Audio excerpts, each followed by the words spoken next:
It's pretty unusual in a game of rugby when you see a player shown a yellow card for a trip. It's even more unusual when that same player trips another player later in the game. Matty Toomua, have you ever seen anything more unusual than Suliasi Vunivalu being sent off for 2 trips in the one game?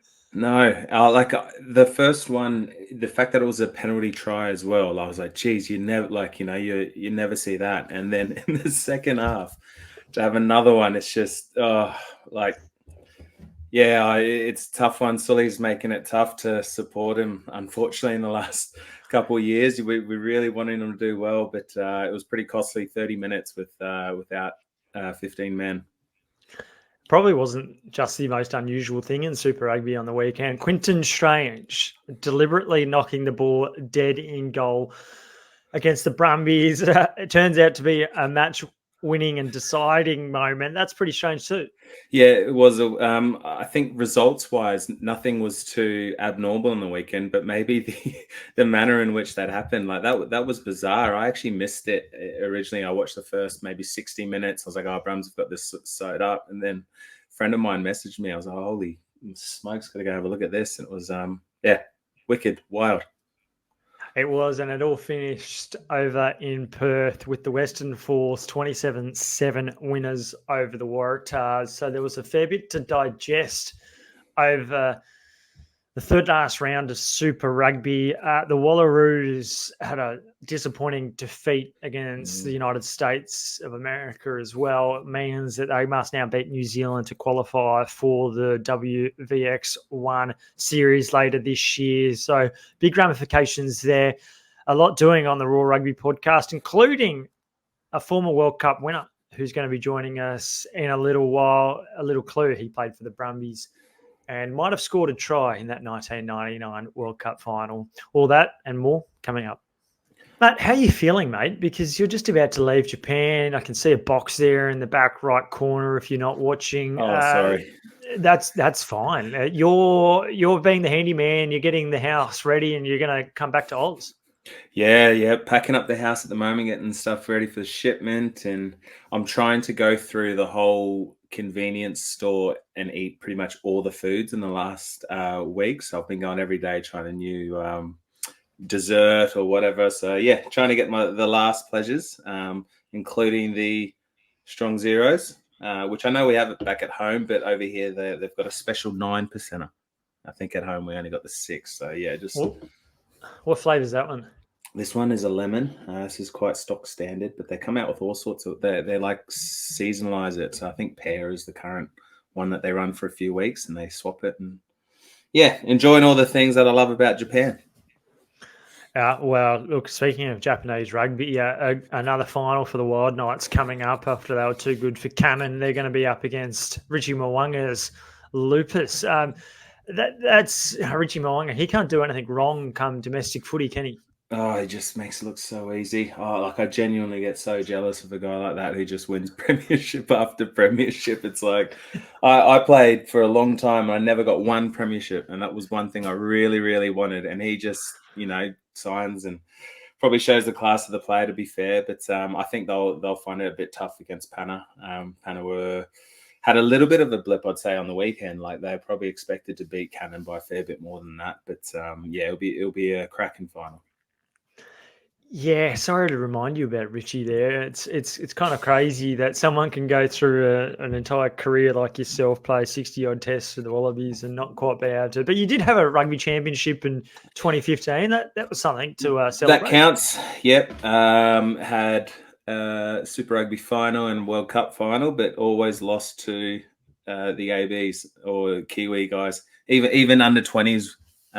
We got to the final and then got dusted by 60 points against New Zealand. So, it's no wonder why I feel that way towards Kiwis.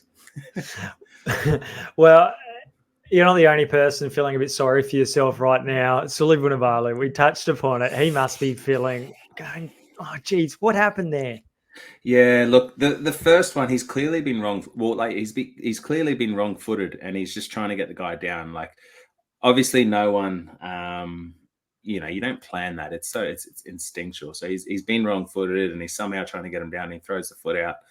To do it again, though, makes you go, geez, mate, like, I don't know. Like in those, when you've been stepped, you've been stepped. It's obviously just poor technique in many ways. But yeah, I think it was pretty costly, unfortunately. The Reds were in that game. They gave a few points up early, and I thought, well, it might be a long day. But then came back really well. Lawson Crichton pulling the strings very well. But then, yeah, and they'll be disappointed they didn't get the bonus point as well. So it ends up being a bit of a horror trip, considering they played some decent rugby. Yeah, exactly. Well, it was 2018-19 in the end. A late penalty to stretch the margin out beyond that bonus point, the losing bonus point that the Reds would have got. Otherwise, George Blake scoring, crossing in the 77th minute. He could have got one a couple of minutes earlier. Mm-hmm. Surprisingly, they only got those 3 points once Vunivalu was sent off for that second yellow card. Tavita Canaveri scores the try in the end at the same time as Vunivalu got given that card.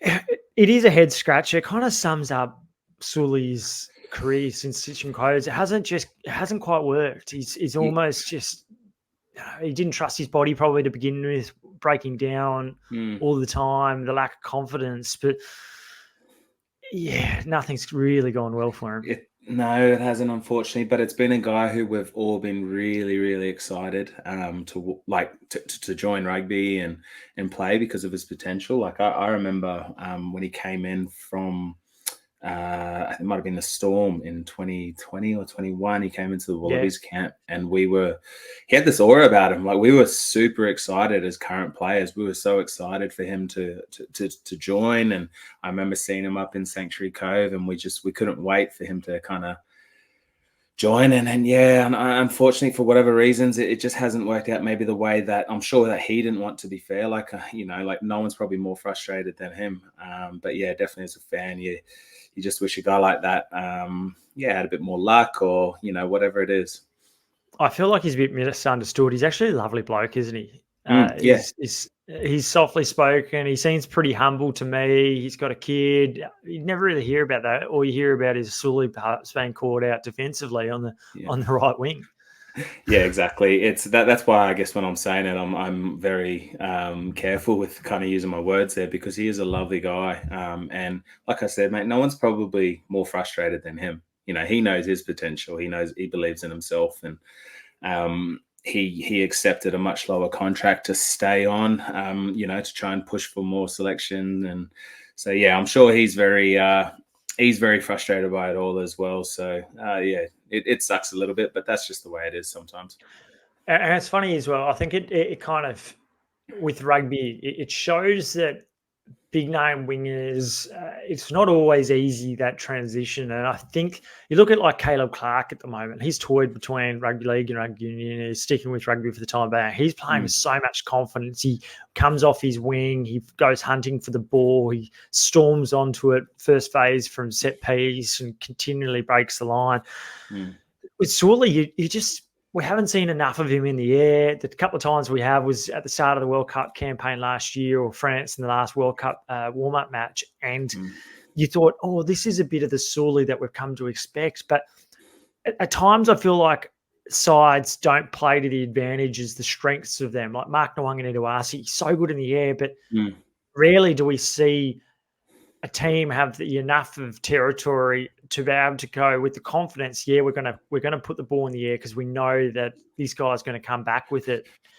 Yeah, it's a risk reward thing though, isn't it? Because like obviously in rugby league, when it's your fifth and last, you've got to make a play. That's why you only see probably in rugby those cross field kicks come when they've got advantage, because the risk kind of is minimized in that sense. But yeah, you probably look at a guy like Marika, he's shown how how we can jump over from league into rugby and really excel, and he excels in all sorts of things, doesn't he? Like, you'll watch a game, and how often is it you say your left winger's defense was incredible, but he will dominate defense. He'll go and pick and drive. He just shows so much effort, and I guess that's probably the bit that it's easy to get behind. That I guess with Suli, he's such a patient player, which often serves players well, but maybe in this case sometimes we want to see like a little bit more proactive kind of searching for the ball and maybe making a few mistakes here or there. But as I said, it's frustrating. I'm sure he's more frustrated than anyone. Oh, you've got to highlight and focus on something like that. Such a big controversial kind of moment, surprising moment.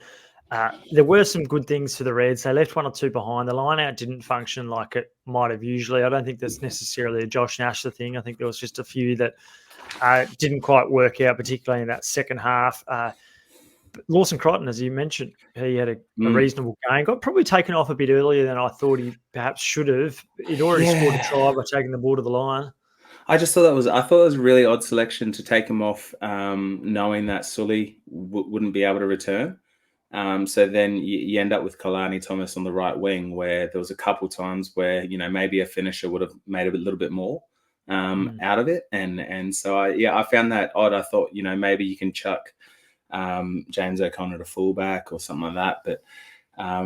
Clearly they backed a guy like James O'Connor to close the game out. But I think when you look at that game, you might have to adjust your thinking in the sense that Crichton was controlling the game very, very well and deserved to probably stay out there longer. So, interesting tactical move there, I thought, from the coach. Yeah, well, we definitely missed the presence of the Harry Wilson. I think it was maybe it's just the obvious thing because he didn't have his big red headgear there and he always sticks out like a sore thumb. But I thought his ability to get over the gain line, be so busy on both sides of the ball. Hunter Paisami played well. He managed to get over the gain line. Taj Annan, I thought, was reasonable too. McDermott probed, but probably needed a bit more out of that forward pack. Yeah, look, I think right at the start of the game, you saw they were falling off a lot of tackles, and that's the big that for me suggests maybe an emotional gap between where the Fijians were and the Reds were. And you think of a guy like Harry Wilson, who is the heart of that club, and he would have had a lot of impact, I think, in that area. Maybe not necessarily putting on all the shots, but getting his team up off the line. And you just saw guys falling off tackles that first time when Sully got carded, they've gone straight between 2 forwards there, and just happened a little bit. That leg jar, the post-contact meters, I just felt the Reds were just a little bit off. But credit to them, they came back in the game and very much gave it a shout, but maybe just didn't stem the bleeding at the start enough. I'll tell you what, I love Tavita Ikenaveri, the hooker for the Drua. He's got to be pressing for like a Super Rugby team of the tournament. He's always ever present with ball in hand. He's heart and soul of that side. I love him. Yeah, and he's grown too. He's really grown in that team.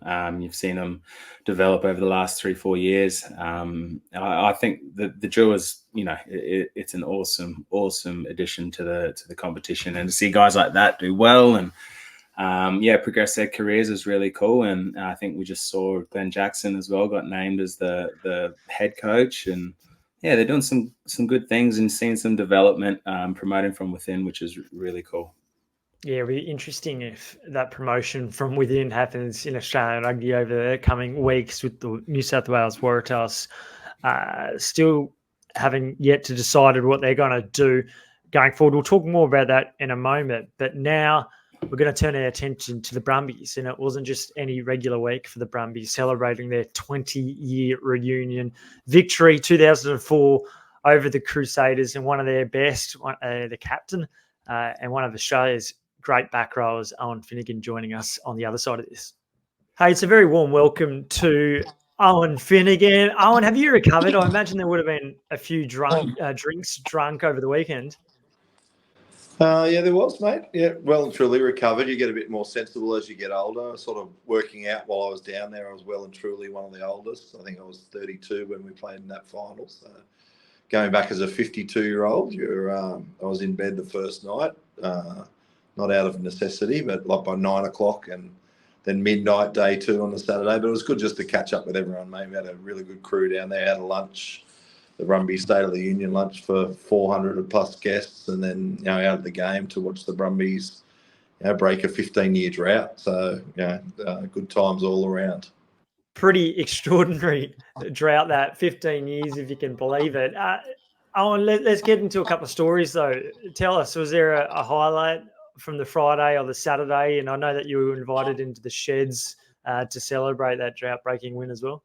Yeah, that was pretty amazing. There was lots of few stories told. So myself and David Kiffin got inducted into the Brumbies Legends, following a few other legends of the Brumbies. So, Joe Roff and Stephen Larkham, George Gregan, the first edition, followed by Sterling Mortlock and Matt Giddos, and then myself and David. So it was good to share a few stories of that 2004. Two great Crusader men, Corey Flynn and Aaron Major, came over and helped us celebrate. So they were our punching bag for the afternoon. They had to cop a bit of flack. So just a few of the memories of that game. It was one that we raced off to a 32-0 lead, 33-0 lead after 20 minutes and ended up winning by 8. The Crusaders scored a late try to make it a bit tighter, but obviously a quality team like that, you're never going to let down. But it was a great lunch. A few fundraising things for some junior rugby initiatives in Canberra, and then a few, I had a few friends that came down, so it's good to be able to share that with them. And then, it's a little private party for a few more drinks, then just where the boys could get together and take the mickey out of each other more than anything. You're always, once you get together and you're, a bit older, every year you get a bit better, Christy. So I can understand. I understand why it's taken those Brumbies 15 years to beat them, because Matt and myself have been retired for a while now, so I couldn't get there. No, but it was obviously then, and the game was amazing. So we got inducted for the second time out there. So I was a legend twice over the weekend. But like you said, going into the change rooms afterwards brought back some really fond memories. I haven't been into a change room of the Brumbies without the great Gary Quinn-Livens. So that brought back some really great memories, but also then just to get amongst the boys and to say g'day to a few of them and to be able to then go and sing the song with them and enjoy a good win. It's one of those ones I said to Bernie, it was never in doubt. It was a bit of a controversy at the end, but I think either way, penalty or penalty try, they got the win, and that's what you need. So you need some of that luck sometimes. So a really good weekend, mate, and well worth the drive up and back, and in bed by 7:30 on a Sunday night. That shows you that it was a good weekend, and celebrated well, and it's just good to get together with those blokes. So we've got our own little WhatsApp group chat now, and all the banter's continuing to fly, and the photos and the celebrations from the weekend. So it was an amazing weekend. How do you going in the sheds and chatting to a lot of the players? How do you see this current crop of Brumbies? They're pushing for a top 2. They've been quite vocal about that as well, which maybe in the past Brumbies teams weren't. How do you like their chances? What do you enjoy about the way they're playing? Yeah, I think even with a few injuries on the weekend, like if they can keep their full strength team out in the field. I've been really impressed with Corey Toole this year. I think he was unlucky not to make the World Cup squad last year. Young Charlie Cale is an amazing talent. Some of the games he's played, the speed. They've got a good, strong type 5. They struggled a bit on the weekend with their scrum, but it was Alan's first game back, so had a bit of a chat to him after the game, and it was and he was aware that he was sort of a little bit behind the 8 ball as far as the set piece and what he expects. So they've got a really good quality side, and I think I don't think they're probably just aiming for a top 2. You need to be in the top 2 if you want to win the premiership. If you want to win the Super Rugby title, you've got to have those finals when you're at home and give yourself a bit of a home ground advantage. Travelling to some of those, if they have to travel over to Auckland or to Waikato, it just makes the whole job a bit tougher. So it gives you a bit more confidence, I believe, when you're at home. So they're probably talking about top 2 because in the back of their mind they want to win a premiership. I can't believe, Owen, that the first person that you name dropped there is Corey Toole. He's a winger, for God's sake. He's not a forward doing the tough stuff like you might have done once upon a time. No, but I love watching him. Like Charlie Cale does a bit of that. He's got a good bit of they've got some great players there, like Lukey Reimer coming off the bench. If you could get someone like that, if he could play the same way for the Brumbies, for the Wallabies, and you had someone like that off the bench, but Hooper's been really impressive in the back row and Valentini, but they just go about their work. Same with Darcy, Swain and Frost. So they've got like a good tight five there with the boys I mentioned before. I just think, Lockie Lonergan was good. He's been good this year. But Corey Toole for me, I've watched him a little bit in the sevens as well, and he's just really proficient at his breakdown work. And, there's never any sort of defensive concerns that I have with him. He always seems to make his tackles. And as I said, he's good at the wide breakdown and rarely gets counter-rucked. And he's got some genuine speed. So, sometimes you just can't beat that. And he ticks a lot of boxes for me. I thought he had a really good year last year, and before he got injured this year again, he was on fire. So I look forward to seeing him back, hopefully in the coming weeks with the Brumbies.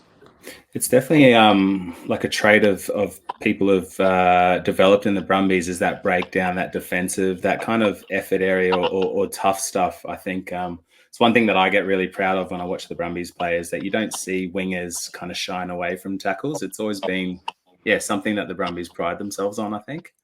Yeah, I think it's everything. It's all those sort of things, Matt, that gives you confidence that they could be a top team or a premiership winning team, because they're always working hard off the ball, kick chase. If they're drift defence, if they're working hard on the inside, if they're always turning up the breakdown.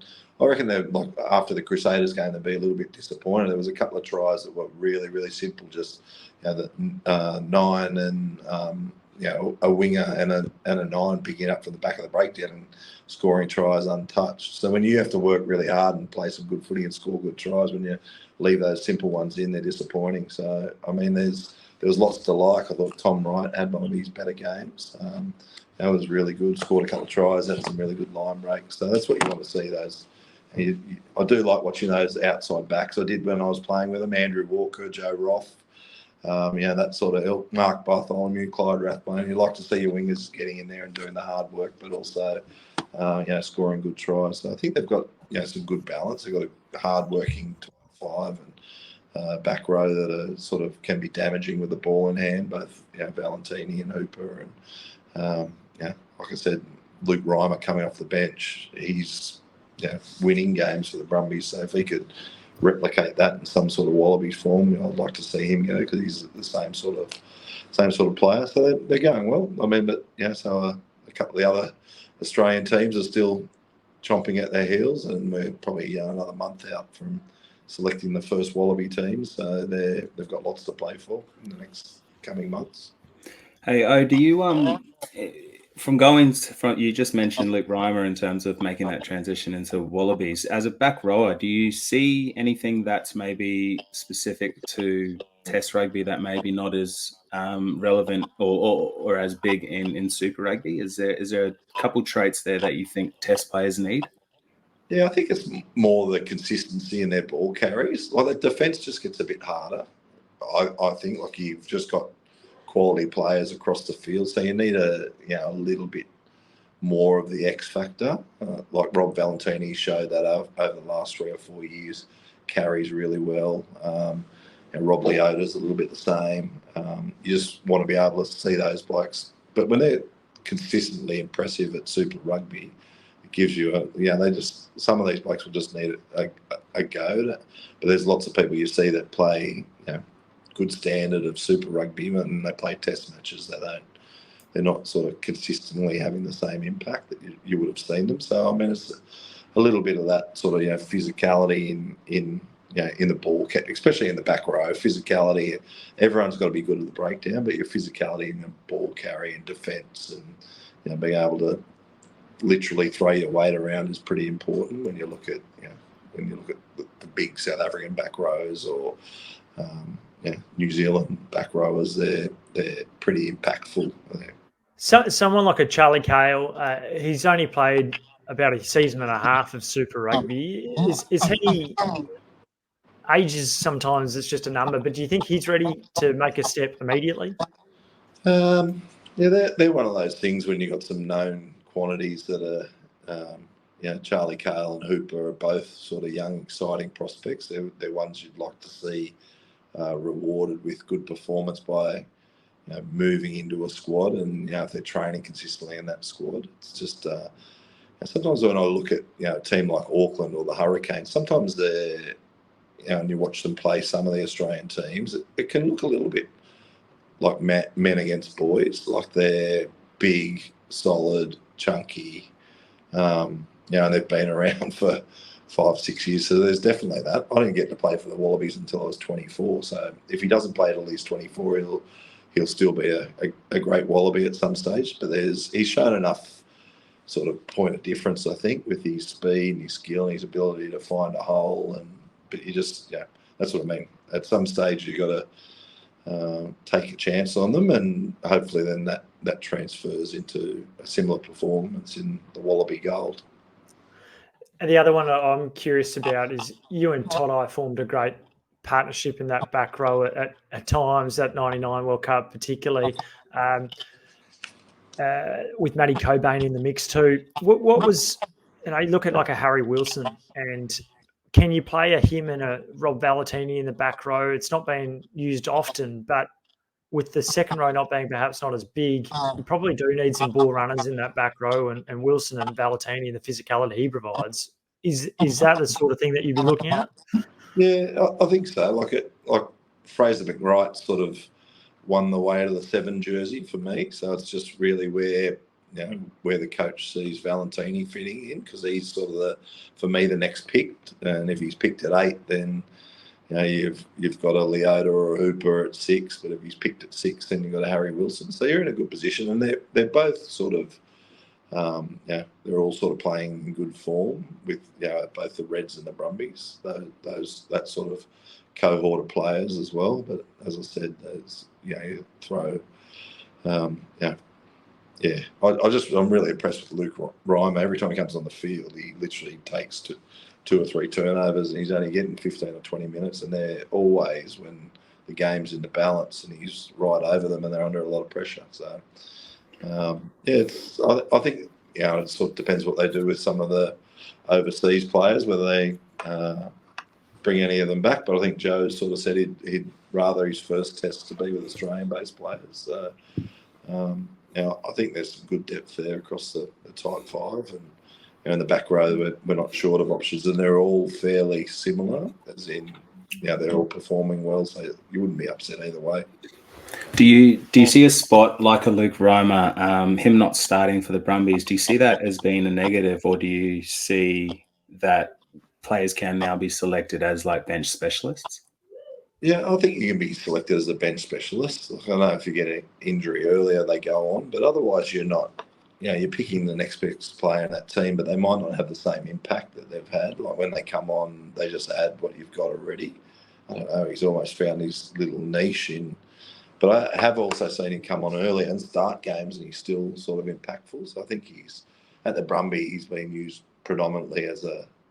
I think I had a little bit of that for a year or so, where I was sort of coming off the bench behind Matt Cobain, and although I was still starting provincially, but it's been my Wallabies year of coming off the bench for Matt, and if we're playing not a strong team, maybe starting in front of him. So you need to get that balance right. You need to pick it for what you're coming up against. So, I think they're between all those ones we've spoken about, there's like 6 names there, and you won't be going far off them. Yeah, well, when you consider we didn't even make mention of guys like Ned Hannigan and Lockie Swinton who are off overseas, it probably does tell you that there's a reasonable amount of depth in that back row. Hey, before we let you leave, Bernie Larkham, he was quite amusing last week alongside Jeremy Paul. A couple of good conversations there with Stan. But what have you noticed from Bernie as a coach? And can you believe that the guy that you played with for so long, Bernie, transitioned into becoming a head coach and doing such a good job with the Brums? Oh, probably not surprised. He was and Matty would know this, Will. He was a bit of a student of the game. Like even in the early years when he first came into the Brumbies, he was sort of being around people like Pat Howard and George Gregan and people that were sort of students of the game and watching it and looking at opportunities and looking at strike plays and where you can play at, and Bernie was in that sort of early Brumbies team, and then obviously very quiet in the first year or two, but then after that he was that sort of the brain that was coming up with patterns and plays and calling them, and so understanding the game, it's no surprise that he's sort of coaching. But I mean, we had the lunch on the Friday, and I said, I can't wait to tell a few stories about you, Bernie. And he was like, Owen, this is my job now. Please do not. So, I mean, it's obviously different. I had a stint coaching as well, so it's a different perspective to the players. It becomes more of a 12 or 14 hour day at work rather than an hour and a half in the morning and then a nice lunch and maybe a massage and an hour and a half in the afternoon. Becomes a bit of a full-time job and watching, managing teams. So Bernie would be perfect for that because being in front of a video and not having to talk to people would be his favourite thing, I imagine. One thing I think I've really enjoyed Bernie progressing is from assistant coach to head coach. I think it's a huge difference. Often your assistant coaches are your kind of creative thinkers, but then once you make that move to head coach, you've got to start managing people and kind of looking a bit bigger. And I think, and you can't get that other than time in the saddle. And I think he's really benefited from maybe coaching overseas and having a longer season and having a plan for that rather than just a sprint. Yeah, no, definitely. And he's got, Benny Mullen was there and John Aluja, so he's got good support around the field, and it's exactly right. So most of the better head coaches you have are probably, people that can have a relationship with the players and, build their respect and build that connection, and not so much on the field, but off the field, have something in common with someone. So you've got, a joint vision and you're trying to drag them along. So it was interesting listening to us speak in the change room afterwards and just the mindset and, how the team's performing and what they needed in a 6-day turnaround. And so you're dealing more with not the fine tuning the players. You've got to be able to leave that to your assistant coaches, but you're looking at the big picture and managing people, and their external lives and how that balances into what you're doing on the footy field for 5 or 6 hours of their day, and how you manage them and what sort of relationship they have because I imagine even there now there's 15 or 20 people that are happy because they might be in a starting position, and you've always got 10 or 15 people that are on the outer, but they want to be in the starting team. And there's lots of conversations that you've got. And I think as a coach, the more honest you can be, the better. And I imagine, and he's had a bit of everything there, Matty. I think because he was head coach before he started, and then he went to the Wallabies with Michael Checker, and then it's a tough road coaching professionally, because particularly in rugby here in Australia, you've only got the 5 provinces and the Wallabies, so 6 teams. Next year there's talk that'll only be 5, so it's 1 less. And and if you get moved on from one of the provincial teams here, you're having to move your family and move yourself overseas. So, I look at someone like Darren Coleman. I was lucky enough to coach with him in the Brumbies. He's a good fellow. He's been doing a great job everywhere he's gone at, East and Randwick and Gordon. When he went over to the States, he was competitive. He turned the Waratahs around from a team that didn't win a game to winning a few. He's been devastated with injuries this year, but it doesn't make him not a good coach all of a sudden. So, but the performances would tend to think that they're doing reviews halfway through the year, and it's noise probably the wider team doesn't need on top of all the injuries they've got as well. We could talk about that for a lot longer. We will talk a bit more about that because news just now that Darren Coleman won't be extended beyond 2024. But we'll save that for Matt and I in a second, Owen. Really good to have you join, find out a bit more what you're thinking with the back row. But we know that you're very much invested in rugby in Australia here. So great to have you, and we'll you get back to your day job, which is with the Breast Cancer Australia. Kids Cancer Project, kids, mate. Did I get that right? Come on, CEO Kids Cancer Project. We'll have to do it. We'll have to do a tidy up there. Yeah. Because you made that error, everyone can go to the kidscancerproject.org.au to read more. Thanks, mate. I think we'll make sure Christy makes a $100 donation after this as well. So and we won't take out the edits like what we've done in recent weeks with Matt once or twice stumbling too. But hey, always good fun. Thanks, Owen. Thanks, boys. Cheers. Thanks, though. Cheers, mate. See you, mate. Hey, really good to have Owen Finegan on the podcast. He's a guy that when we think about 20 years ago and how healthy the game in Australian rugby was, it'd be so good to get back to that where you're winning super titles and World Cups. Yeah, it's a guy who I think back 15, 17 years ago when I first came down to the Brumbies, and I was terrified of him. I remember him. He used to ride the young fellas quite hard and expect a lot of them. I won't lie, even having him on the screen there, I was a little bit intimidated. Sorry. Yeah. But yeah, he's a guy who demands respect, and he did on the field, didn't he? He was such a dominant ball carrier. He had that passion that I think fans love. He was dirty. The other team didn't like him. And very, very a legend of the game. Yeah, it certainly was. It's probably the first time in an interview that hasn't been brought up, go for the line, but we'll go for it right now. Yes. The Brumbies, it was interesting him talking about Luke Reimer, friend of the pod. We've had him on earlier in the year, and we've definitely recognised his ability to come on and turn a game. He does that week in, week out. I like the idea of him potentially being someone that you consider for national honours, not as a start. I don't think he's a starter, but he is a guy that can swing games. And we know that like Quagga Smith and what he's done with the Springboks over the years has been super impressive. Yeah, I reckon that's a spot on analogy because often, nowadays we're talking about the front row coming on, having big impact at scrum time. The breakdown is a part that is also very heavily contested late in the game, and you start bringing the referee in and you start thinking about penalties at the end of the game become quite a lot more valuable than the start of the game. Teams are slower to break down. So having a guy like Reimer coming on, changing the pitches at breakdown. It's definitely worth thinking about because I also think of someone like Charlie Cale on a 6-2 bench. I'd love to see him maybe eased into Test match rugby as a 6-2 bench, and he can cover centre if he has to. And it'll be interesting to see what Joe Schmidt does if he's quite conservative with his selection, if he sticks to your 5-3s, or if he actually, doesn't mind problem solving a little bit like Rusty, where he kind of challenges conventional thinking. So I'm really interested to see what happens there. So the Brumbies got away 31-24. Their scrum got really taught a lesson. It's probably demolished. It's against the Crusaders, against the Drua, against the Hurricanes. They've managed to get a couple of wins there, 3 wins in fact, which tells you something about how the entire system's going.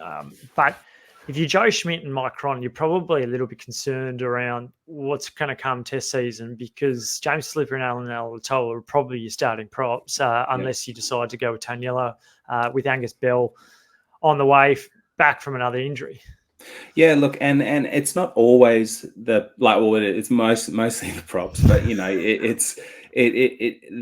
locks and your hooker have a part to play as well. But from a Brumbies, if we just have the Brumbies lens on here, you think of in years gone past where set piece and more were dominant, yet we always failed at the kind of the last hurdle or semi-final, quarter-final, knocked out. So I'm really, I think the Brumbies won't be as concerned because they're scoring tries like they did on the weekend from broken field play. They've got guys like Nick Frost popping up on turnover ball, on line breaks and helping them score tries. And maybe that's what's needed a bit more at Super Rugby that the Brumbies haven't done as much in the past. So I don't think they'll be as concerned. Joe Schmidt, Mike Cron, yeah, sure, they will be. But at the same time, they know these guys can scrum.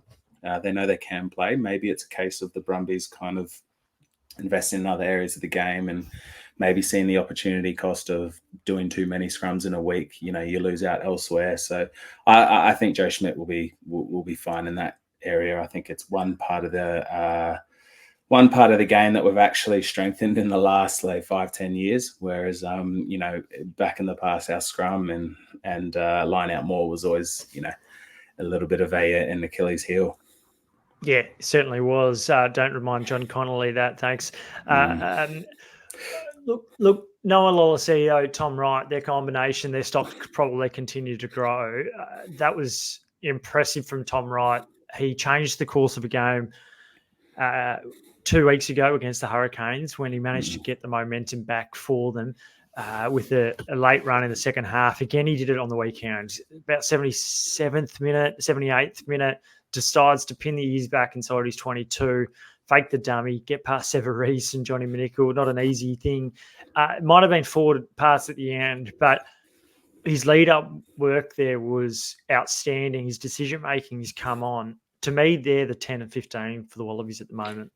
Yeah, look, I've really our chat we had with Laurie Fisher earlier in the year, and he was talking about having maybe a little bit more of an understanding over these guys with their errors, and that's probably changed my thinking with Tom Wright as well, because you look at that game on the weekend, the time where he failed to put the ball down, and Johnny McNichol comes, you start going, oh yeah, it's costly in a test match or whatever, but he as Laurie said, the amount of times he throws the last pass or scores a try, other guys can't do that. And I think you're better off sticking with a guy like Tom, because he can do things that no one in this competition can do. Like it's weird and odd to see a fullback as such a leader. Like you genuinely see it in the huddles. You see him there. When I went down to the Brumbies, he was the most vocal guy there. They look up to him a lot, and I think he was hard done by last year, but he's got to be starting at 15 for the Wallabies. No doubt in my mind. I think he has changed, or he's changing the perception about getting it more right than wrong, and that's a big thing because he got a couple wrong last year. Yeah, thanks. Blimey, I didn't mean to do that one, but. In addition, I think it helps Noah Lolasio's stocks because of the combination there, the trust in each other, knowing what does, swooping on left to right of the arc and knowing how each other move. The other thing that probably helps Noah Lolasio's stocks is the fact that Carter Gordon didn't take goals on the weekend on Friday night. Nick Juice did. Somewhat surprising. Look, the Rebels fought until the end. The Chiefs were given a bit of a fright there, but the Rebels got across the line. The Chiefs got across the line there. Were you surprised to see Carter give it up, or do you think it's a good thing? No, I think it's a good thing. And like at the end of it's a merit-based industry, and unfortunately, Carter hasn't been kicking well this year, and they needed to swap it. And Juice kicked some goals. You saw the Rebels twice went for penalties when they would never have in the past, and so that confidence in maybe the new kicker or just that change of mindset that wet conditions, they need to get some points, and it actually exerted some scoreboard pressure on the Chiefs. So no, I wasn't surprised that I'm sure he'll take it as a hit, but he at the same time it just allows him to focus on his running game a little bit more and his distribution as well, which we know is, in my opinion, he's the best of our 10s at that stuff, but it hasn't been as good this year, unfortunately. Yeah, so 26-23, the Chiefs come away with the win to keep they're very much their top four hopes. Probably seals that, wraps it up with the Reds slipping up too. Carter Gordon's not going to play next week. Concussion, my understanding is. So even though he came back on the field in the second half, he failed the second test, which gets done afterwards. So that's a bit of a blow heading to Canberra. It's a huge blow because sure, Carter hasn't been kicking great, but what you saw when he went off to do his HIA, their attack was awful. Carter clearly runs the attack there, and he's very dominant with his voice. He marshals the troops. Losing him in that 10 minutes was quite costly. It'll be interesting to see what they go with this week. I think hopefully Kellaway's back because that's another loud voice that can add to that, and maybe then you can put someone in there who can kind of just execute the play. I'd like to see Juice stay at 12. I thought he had a really good game, was quite direct, good defensively. We saw a couple of weeks ago, causing some big shots against the Reds, and be interesting to see what they do at 10. Yeah, the other one who should be back is Taniela Tupou. So the two first and second choice Wallaby tight heads will be going at it, not necessarily opposed, but it'll be fascinating to see how the scrum goes. Look, that losing bonus point was a significant one for the Rebels as well. They're on 26 points. It looks certain like they're going to get the opportunity to play in their first finals campaign. So that's awesome for them. They might not necessarily be charging into this final series. I think it's 4 defeats on the trot now. They've got the Brumbies this week in Canberra, followed by the Toomua and Fiji. So it doesn't get any easier for them, but they should have enough, you would imagine, to get through to the finals. Look, big news, and we touched upon that just briefly with Owen Finegan. Big news with Darren Coleman not going to be extended beyond 2024 with the Waratahs. It's not necessarily surprising, but it comes off the back of a 27-7 defeat to the Western Force. There's going to be a press conference on Tuesday with Paul Doran, the CEO. There's been a fair bit of noise, external noise. There's been noise all year around his future, but at long last, a decision. What's your initial reaction off the back of the heavy defeat, but also the news that Darren won't be there? Yeah, look, as I said earlier, it's a merit-based industry, and unfortunately they haven't been up to scratch this year. I think there's various reasons why. I don't think he was as well supported. I feel like he also was given, the rough end of the stick in a few ways in terms of his planning, but then, like mid-season reviews and all this kind of stuff whilst they're still playing. I think you're seeing, we've had huge injuries and all that kind of stuff. It's a tough enough job as it is, particularly to be the coach of the Waratahs with all the increased scrutiny on the team. But I just felt he wasn't probably as well supported as he would have liked. I hope we don't lose him to Australian rugby. I hope he maintains a position somewhere. I don't know what that would look like, but he's a good rugby man. He was doing wonders for the team in the first couple of years. And as Owen says, he doesn't just become a bad coach overnight. He's a guy who we should definitely try and keep around.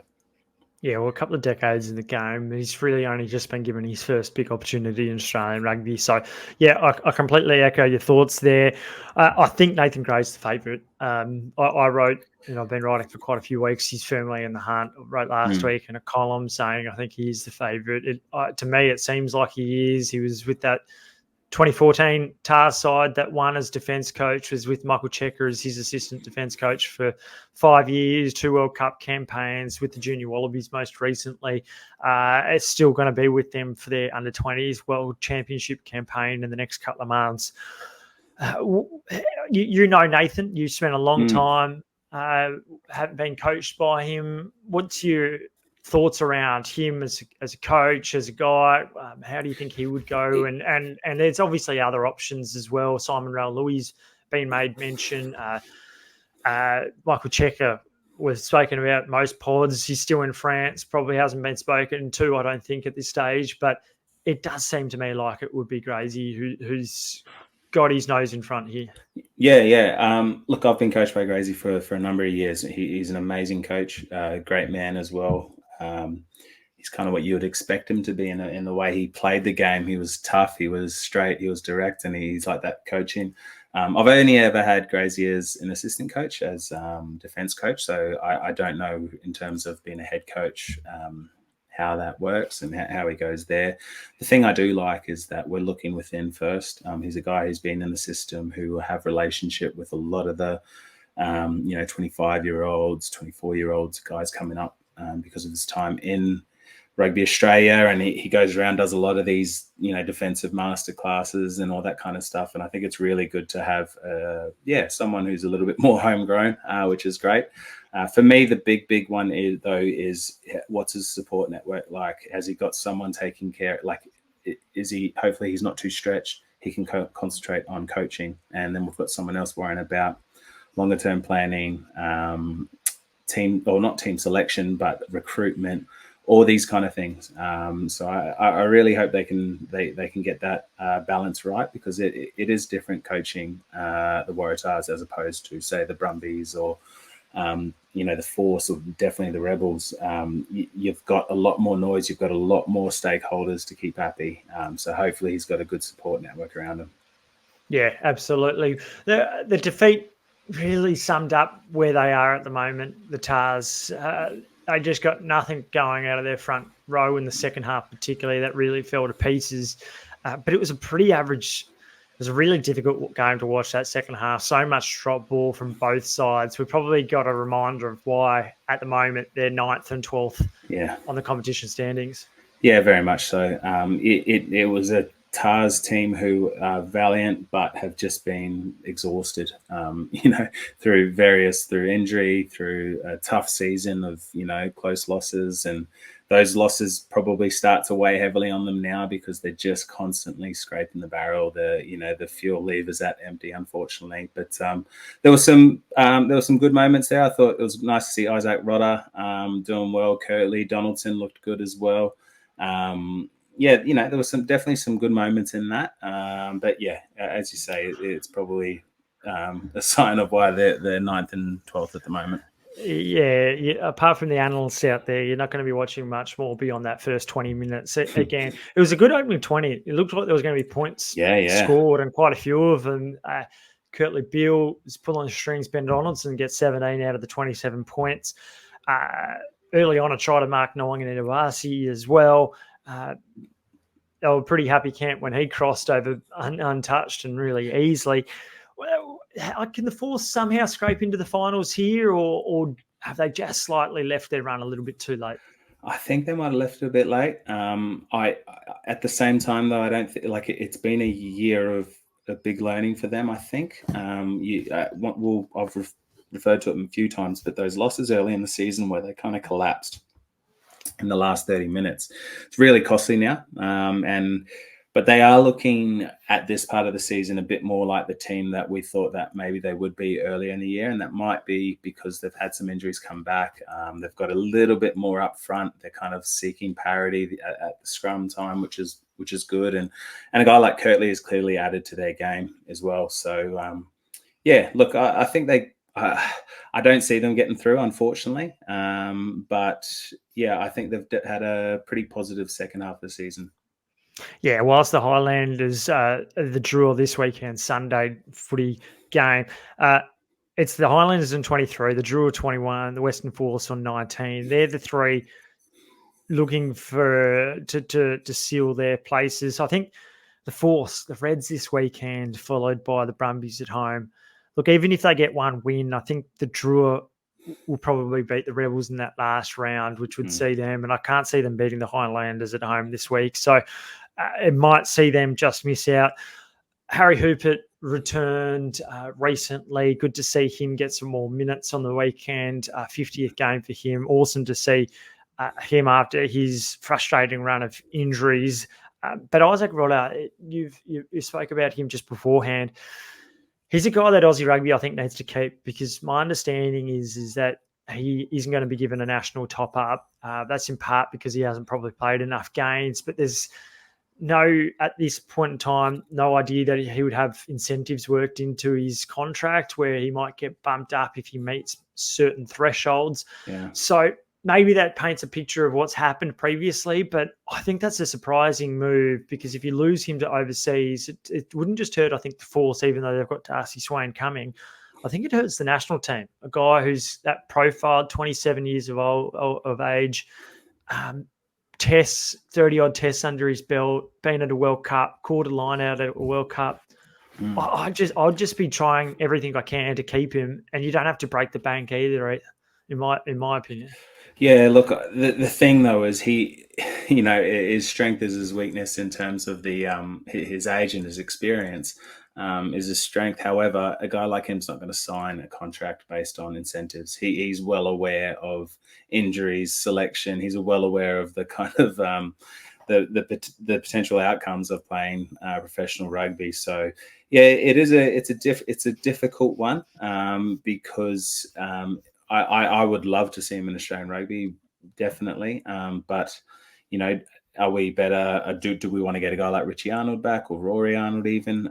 Do we like it's an interesting one. If we're wanting to select guys from overseas, then him going isn't too much of an issue. However, yeah, I don't know. It's a really difficult. It's a difficult one, I think. And unfortunately for him, he'll be wanting a guaranteed kind of contract, and because he's struggled with injuries enough to know that you're only one game away from being injured again.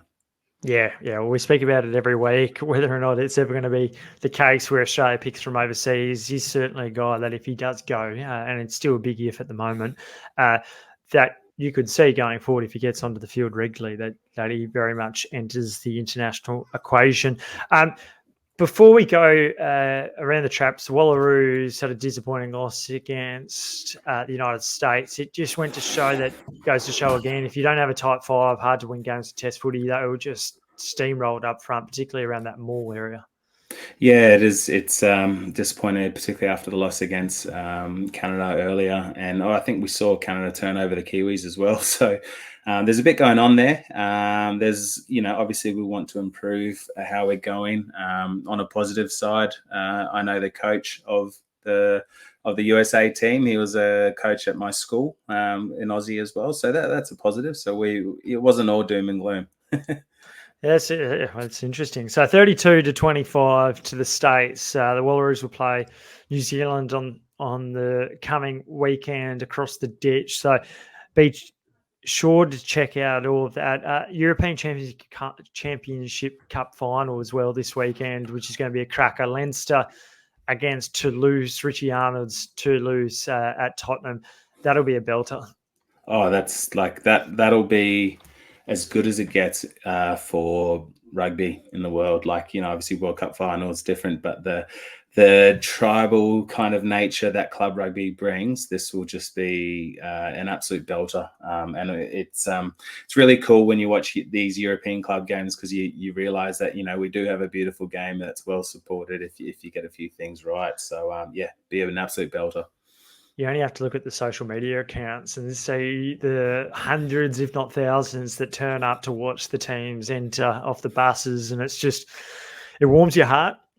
Having kind of covered rugby now for 10 years or so, and it might be struggling here at Clubland or the professional domestic leagues anyway in Australia, but overseas it is thriving in certain areas. So it's always good to remind yourself of that. A couple of derbies to look forward to this weekend. We've got the Force taking on Queensland in Brisbane. Rather, the Brumbies are going to be hosting the Rebels and the Waratahs. They'll be looking to ensure they don't finish on the bottom of the standings when they go across the ditch to take on Moana Pacifica. So a big weekend ahead. Good to have you on the pod as always, Matty. Nice to talk to Owen Finegan. I hope you get home safely. Yeah, thank you. I'll be tuning in from sunny Brisbane actually next week. So looking forward to it. Well, hopefully it's sunny up there and not nearly as cold in Sydney, who is experiencing a rather big and frosty cold snap. So enjoy. Hopefully, as I say, get home safe. Cheers, mate. Thanks, Christy.